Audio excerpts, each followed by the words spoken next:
नमस्कार दोस्तों, आपका अपने YouTube चैनल पर मैं मुकेश ठाक आप सभी का हार्दिक अभिनंदन स्वागत करता हूं। हमेशा की तरह आज हम कक्षा 8 की सामाजिक विज्ञान पढ़ेंगे, जिसका नया चैप्टर है अध्याय नंबर 5 खनिज और ऊर्जा संसाधन। आज हम खनिज और ऊर्जा संसाधन के बारे में अध्ययन करेंगे। तो पिछले वीडियो के अंदर हमने 4 पार्ट कंप्लीट कर लिए थे, तो आज हम शुरू करने जाएंगे इस चैप्टर के बारे में। तो बात करते हैं। तो मानव जीवन है वो पूर्णतः प्रकृति पर निर्भर करता है। ये बात आपको पता है। मानव जीवन है वो पूर्णतः प्रकृति पर निर्भर करता है। हमारे चारों ओर विस्तृत प्रकृति ने हमें प्राकृतिक संसाधनों के रूप में अनेक अमूल्य उपहार दिए हैं। खनिज ऐसा ही एक महत्वपूर्ण उपहार है। खनिज है वो हमारे लिए बहुत महत्वपूर्ण है, जो हमारी वर्तमान की जीवन शैली का अभिन्न अंग है। यानी खनिज है, खनिज हमारे लिए बहुत ही महत्वपूर्ण है। इसके बिना हम जीवन नहीं जी सकते हैं। बहुत तो ये कह रहा है, जरा सोचिए हमारे घर में कितनी वस्तुएं ऐसी हैं जिनका निर्माण खनिजों के द्वारा हुआ है। क्या हम उन वस्तुओं के बिना हमारा जीवन जी सकते हैं? मतलब हमारे घर में कई सारी चीज़ें ऐसी हैं जो इन खनिजों से बनी है। अगर खनिज नहीं होते इस पृथ्वी के ऊपर तो शायद ही कोई जीवन संभव हो पाता। तो आगे पढ़ते हैं। खनिज का अर्थ क्या होता है, इसके बारे में पढ़ लेते हैं। तो खनिज का अर्थ सबसे इम्पोर्टेंट चीज़ है। खनिज का अर्थ हम अपने दैनिक जीवन में ऐसी अनेक वस्तुएं हमारे आसपास देखते हैं जो विभिन्न खनिजों से मिलकर बनी हैं तथा हमारे लिए उपयोगी है। खेतों में फसल उत्पादित करने वाले जो औजार हैं, उन औजारों से लेकर हमारे घर में दैनिक जीवन में काम आने वाली बर्तनों तक सब में खनिज उपलब्ध है। कहने का मतलब है हमारे घर में जितने भी औजार है, चाहे खेती बाड़ी को हो चाहे कैसे भी हो, इन सभी में खनिज उपलब्ध होता है। आगे बढ़ते हैं। अब प्रश्न उठता है कि खनिज है क्या? तो खनिज प्राकृतिक रूप से उपलब्ध ऐसी वस्तु है जिसकी एक निश्चित आंतरिक संरचना होती है तथा रासायनिक इसकी संरचना होती है। निश्चित आंतरिक और रासायनिक संरचना होती है, वो खनिज होता है। सामान्य अर्थ में हम यह भी कह सकते हैं कि जमीन से खोदकर निकाली जाने वाली वस्तुओं को खनिज भी कहते हैं। ये इंपॉर्टेंट चीज़ है, अंडरलाइन गलत नहीं है। खनिज, यहाँ से सवाल बनता है खनिज किसे कहते हैं। हमारी पृथ्वी का स्थल मंडल एवं उस पर पाई जाने वाली चट्टानें अनेक खनिजों के मिश्रण से बनी है। मतलब हमारा जो स्थल मंडल और उस पर पाई जाने वाली चट्टानें वो किससे बनी है? खनिजों के मिश्रण से बनी है। कुछ चट्टानें अनेक खनिजों का मिश्रण, तो कुछ चट्टानें एक ही खनिज से बनी हो सकती है, जैसे चूना पत्थर। कई चट्टानें बहुत सारी खनिजों से मिलकर बनी हो सकती है, तो कई चट्टानें केवल एक ही खनिज से मिलकर बनी हो सकती है। इन्हीं चट्टानों से हम खनिज प्राप्त करते हैं जो हमारे लिए अत्यंत उपयोगी है। तो आगे पढ़ते हैं। अब खनिजों के प्रकार से पहले ये पढ़ लेते हैं। क्या आप जानते हैं प्राचीन समय से ही हमारी सभ्यताओं के विकास में धातुओं का बहुत योगदान रहा है। आपने इतिहास की कक्षा में पढ़ा है कि विभिन्न युगों में हमारे पूर्वजों ने धातुओं का उपयोग प्रारंभ किया और अपने जीवन को आरामदायक बनाया। सोचिए कि हमारे इतिहास को पाषाण युग, कांस्य युग, लोह युग में क्यों बांटा गया। हमारे इतिहास को कोई पाषाण युग में बांटता है, कोई कांस्य युग, कोई लोह युग में बांटता है। तो इसका कारण क्या है? तो धातु की खोज के बिना भवन, उद्योग धंधे, कृषि, परिवहन आदि का विकास अत्यंत कठिनाई भरा होता है। इन सभी धातुओं का महत्वपूर्ण योगदान है। आगे पढ़ते हैं। अब खनिजों के प्रकार कौन कौन से हैं? तो अपने गुणों के आधार पर, वेरी इंपॉर्टेंट चीज़ है, मतलब खनिजों को गुणों के आधार पर बांटा गया है। अपने गुणों के आधार पर खनिजों को कई भागों में वर्गीकृत किया जा सकता है।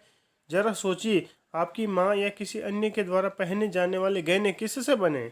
हमारी मम्मी या अपने जो भी माता जी बहनें हैं, जो भी वो गहने पहनती है, वो किससे बने होते हैं? उन धातुओं के नाम बताइए। ये धातु हमें खनिजों से ही प्राप्त होते हैं। अब देखो, धात्विक खनिज, सबसे पहली चीज़ तो ये है धात्विक खनिज।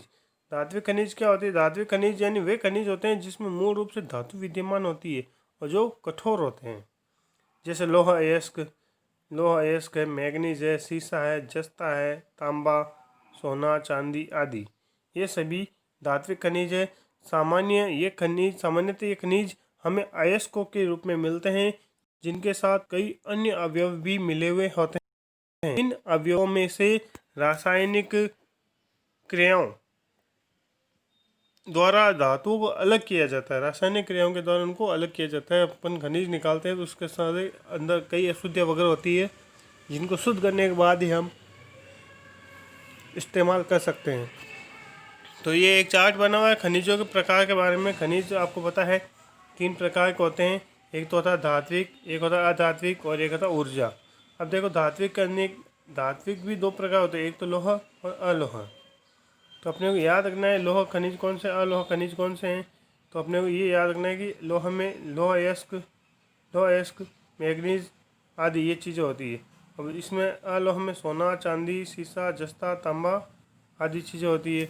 अब बात करते हैं अधात्विक खनिज कौन कौन से हैं, तो इसके बारे में भी देख लेते हैं। एक तो चूना पत्थर, घिया पत्थर, बलुआ पत्थर, रॉक फॉस्फेट, अभ्रक, जिप्सम, संगमरमर, ये सभी चीज़ें, और ग्रेनाइट, ये सभी चीज़ें अधात्विक खनिजों में आती है। तो पूछा जा सकता है कि निम्नलिखित में से कौन सा धात्विक खनिज है या कौन सा नहीं है। मान लो कोई दे दिया घिया पत्थर, कौन सा खनिज है, धात्विक है, अधात्विक है या कोई अन्य है। अब देखो ऊर्जा खनिज कौन कौन से, जो जैसे मान लो कोयला, पेट्रोलियम, प्राकृतिक गैस, यूरेनियम, थोरियम आदि, ये सभी के सभी ऊर्जा के संसाधन हैं जिनसे हमें ऊर्जा प्राप्त होती है। तो देखो खनिज तथा अन्य अवयवों के इस मिश्रण को ही अयस्क कहा जाता है। मतलब खनिज और अन्य अवयवों के मिश्रण को क्या कहा जाता है, अयस्क कहा जाता है। वेरी इंपॉर्टेंट चीज़ है ये। जैसे हेमेटाइट, मैग्नेटाइट, लिमोनाइट, सिडराइट आदि लोहा धातु का अयस्क है। इसी प्रकार जो बॉक्साइट है वो एल्यूमिनियम का है। बॉक्साइट से हम एल्यूमिनियम प्राप्त करते हैं। ये वेरी इंपॉर्टेंट क्वेश्चन बनता है। एल्यूमिनियम किससे प्राप्त किया जाता है, बॉक्साइट से। अधात्विक खनिज वे होते हैं जिस धातु का अंश बिल्कुल ही नहीं होता है, जैसे संगमरमर, इमारतों में लगाया जाने वाला पत्थर जैसे ग्रेनाइट, बलुआ पत्थर, इनमें बिल्कुल ही धातु का अंश नहीं होता है। अन्य अधात्विक कौन से, अभ्रक, घिया पत्थर, जिप्सम, चूना पत्थर, ये सभी क्या हैं, ये सभी के सभी अधात्विक खनिज हैं। अब देखो कुछ खनिज ऐसे भी होते हैं जिन्हें हम ऊर्जा के साधन के रूप में उपयोग में ला सकते हैं। हमारे परिवहन के साधन, घर में जलता चूल्हा या घरों या गलियों को रोशन करने वाली ट्यूबलाइट और बल्ब सभी ऊर्जा से ही चलते हैं। किससे चलते हैं, ऊर्जा से ही चलते हैं। जिन खनिजों में हमें ऊर्जा प्राप्त होती है उन्हें ऊर्जा खनिज कहते हैं। वेरी इंपॉर्टेंट है ये। तो ये इम्पोर्टेंट चीज़ है, ध्यान रखने वाली बात है। ऊर्जा खनिज किसे कहते हैं, जैसे कोयला, पेट्रोलियम, प्राकृतिक गैस, यूरेनियम, थोरियम आदि, ये चीज़ें इसके अंदर होती है। अब आगे बात करते हैं खनन की विधियाँ कौन कौन सी, इसके बारे में भी देख लेते हैं।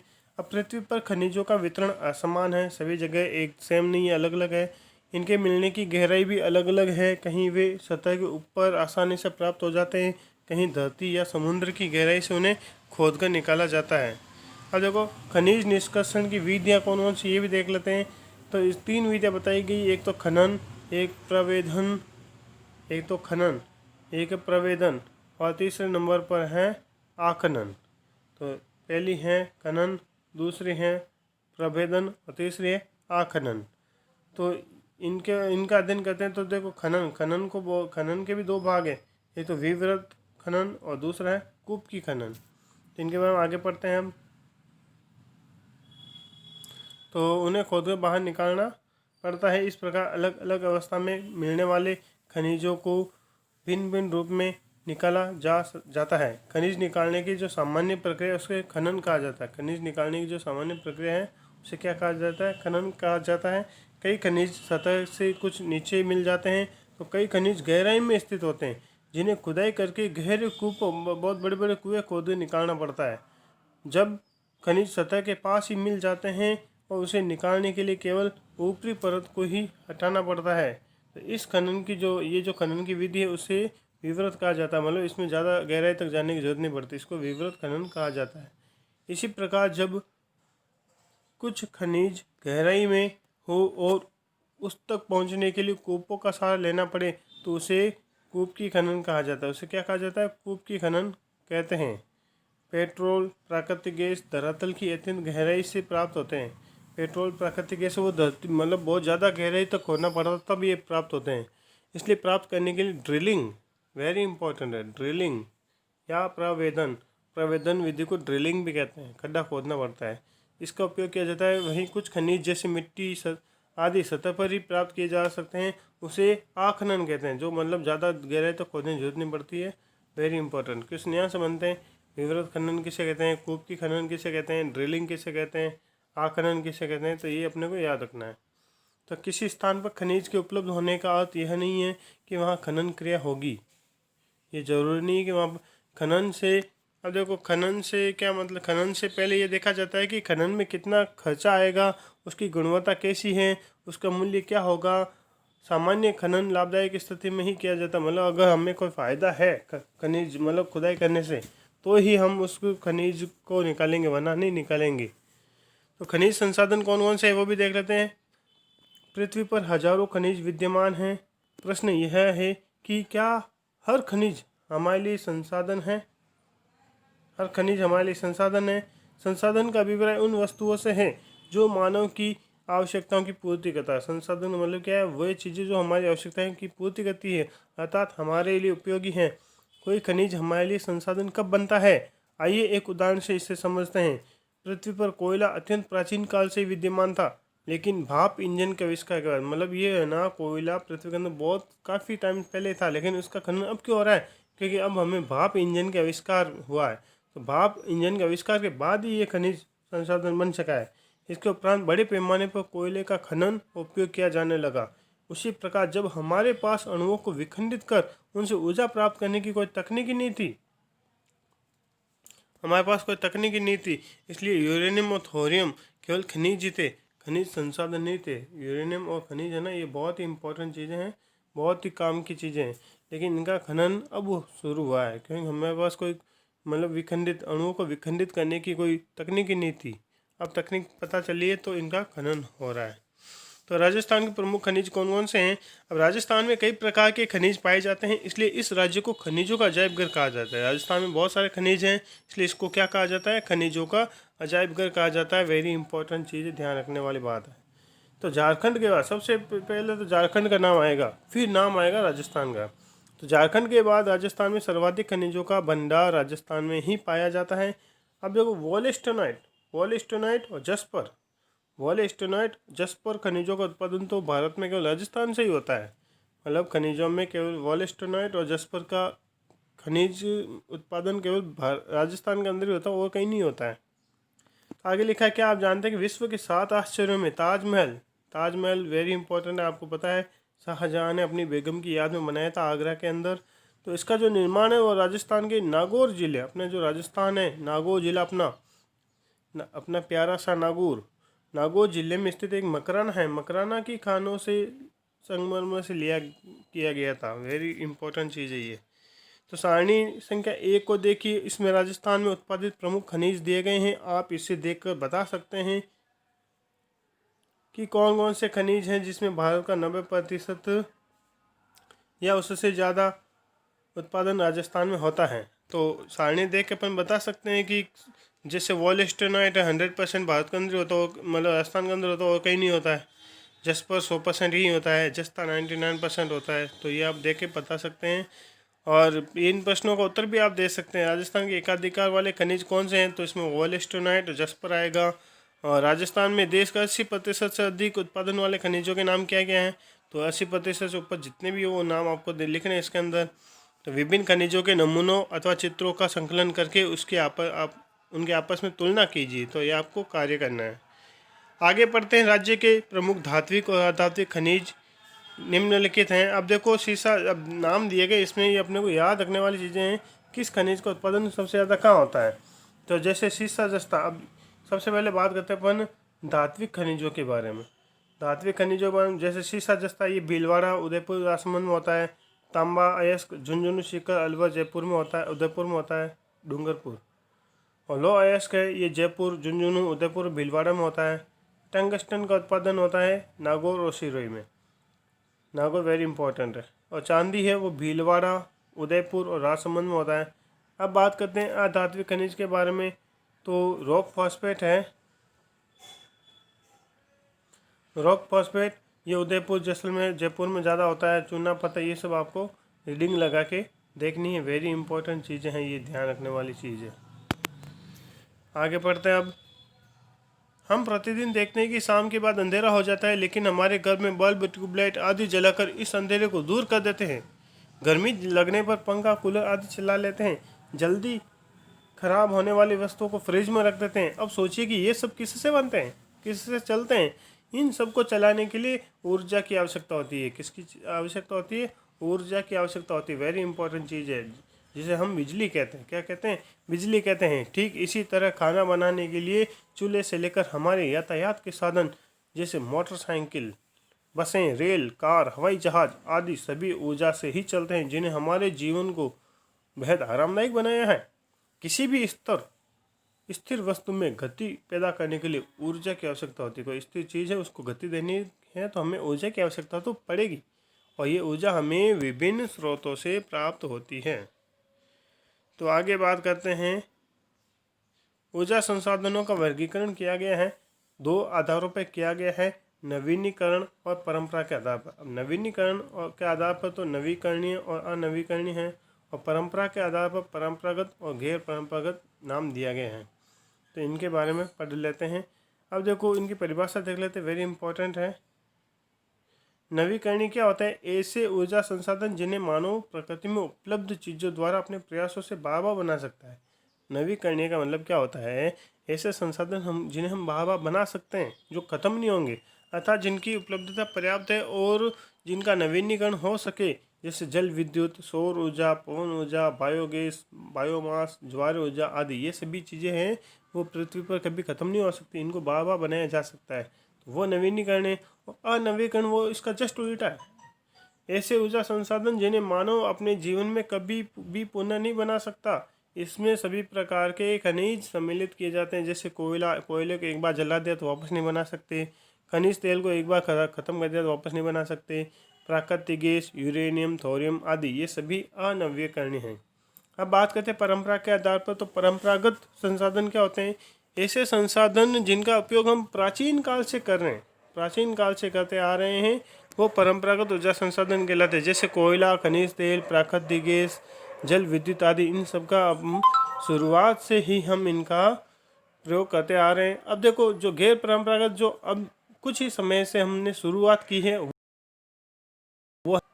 तो बात करते हैं ऐसे ऊर्जा संसाधन जिनका विकास पिछले कुछ दशकों से ही हुआ है या वर्तमान में उनका विकास किया जा रहा है, जैसे सौर ऊर्जा, पवन ऊर्जा, बायोगैस, बायोमास, ज्वारीय ऊर्जा, परमाणु ऊर्जा आदि। ये चीज़ें इसके अंदर होती है। अब बात करते हैं कोयला के बारे में।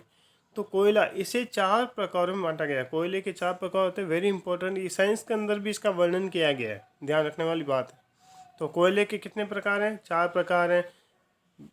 पीट, लिग्नाइट, बिटुमनी, एंथ्रासाइट। ये 4 प्रकार के होते हैं। जो एंथ्रासाइट कोयला वो सबसे अच्छा होता है, मतलब इसमें 80% से अधिक कार्बन होता है और ये धुआं बहुत ही कम छोड़ता है।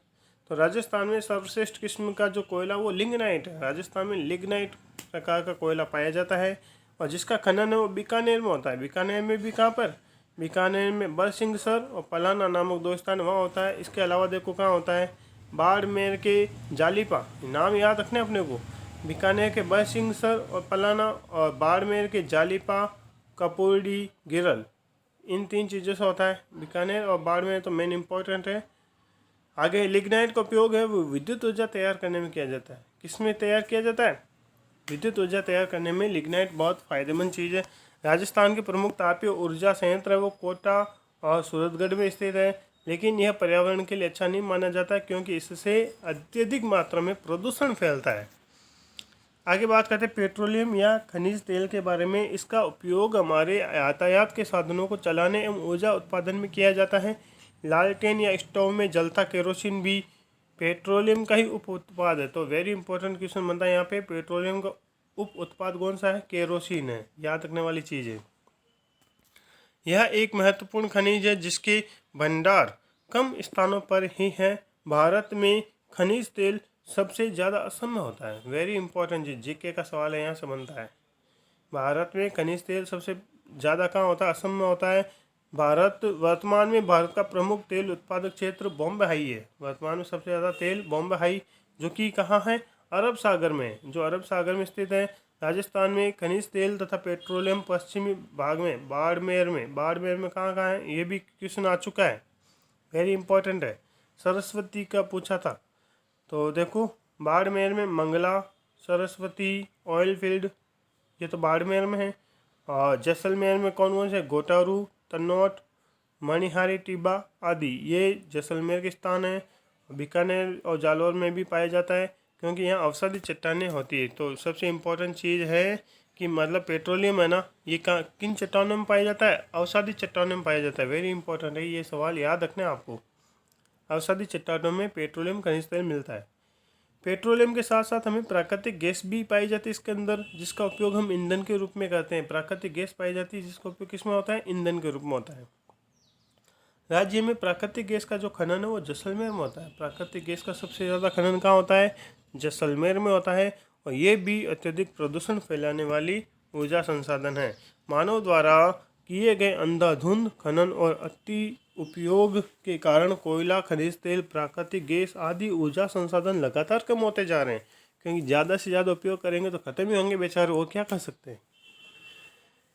यदि हम इसी प्रकार अविवेकपूर्ण तरीके से अगर इनका दोहन करते रहे तो ये संसाधन जल्द ही समाप्त हो जाएंगे। सोचिए इनके अभाव में हमारा भविष्य कैसा होगा, बहुत अंधकार में चला जाएगा। हमारा ये भविष्य है, अंधकार में चला जाएगा। आगे बात करते हैं जल विद्युत के बारे में। तो यह एक अच्छा ऊर्जा संसाधन है, क्योंकि इससे प्रदूषण तो बिल्कुल ही नहीं होता है, साथ ही यह कभी समाप्त होने वाला ऊर्जा संसाधन नहीं है। वर्षा द्वारा नदियों में जल प्रतिवर्ष आता रहता है। भारत में प्रमुख ऊर्जा संयंत्र है वो भाखड़ा नांगल परियोजना, दामोदर घाटी परियोजना, हीराकुंड परियोजना आदि हैं। राजस्थान की जो प्रमुख जल परियोजनाएं हैं वो चंबल और माही बजाज सागर है। साथ ही छोटे बड़े कई बांधों से भी जल विद्युत उत्पादन किया जाता है। ऊर्जा के परंपरागत स्रोतों की असीमितता तथा बढ़ती मानवीय ज़रूरतों ने हमें नए नए ऊर्जा के स्रोत खोजने पर बाध्य किया है।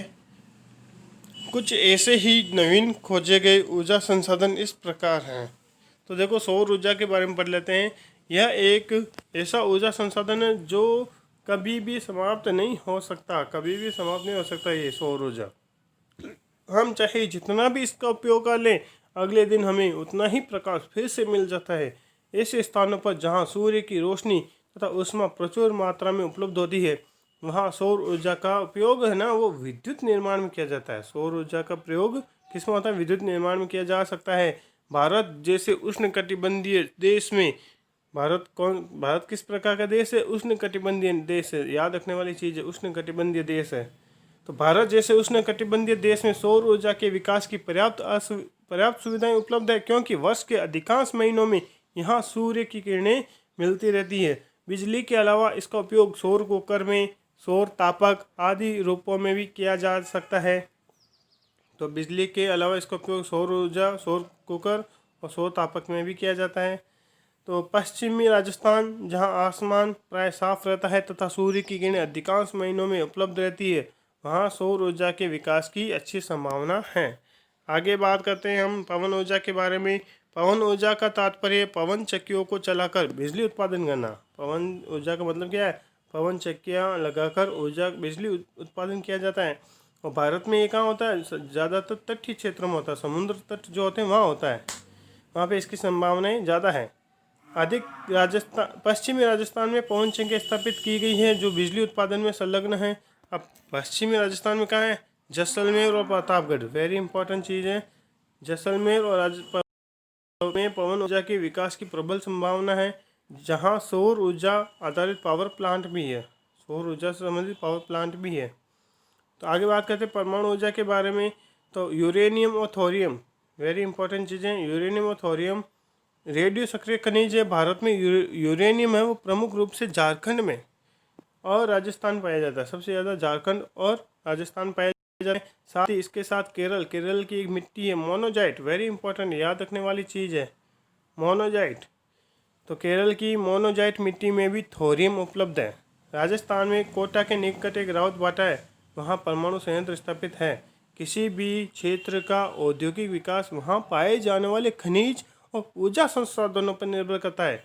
खनिज तथा खनन क्रियाएं न केवल रोजगार के अवसर पैदा करती बल्कि वे उद्योगों के लिए भी कच्चा माल उपलब्ध करा के औद्योगिक पृष्ठभूमि को भी सहारा देती है और दूसरी तरफ ऊर्जा की निश्चित उपलब्धता विकास के रथ को गति देने में सहायता करती है। अतः हमें समझना होगा कि अधिकांश संसाधन अनवीकरणीय है, मतलब उनको वापस नहीं बनाया जा सकता है। एक बार खत्म होने की सूरत में उनका पुनः विकास तो असंभव है। अतः हमें इनका न्याय संगत उपयोग करते हुए गैर परंपरागत नवीन संसाधनों की खोज करनी चाहिए।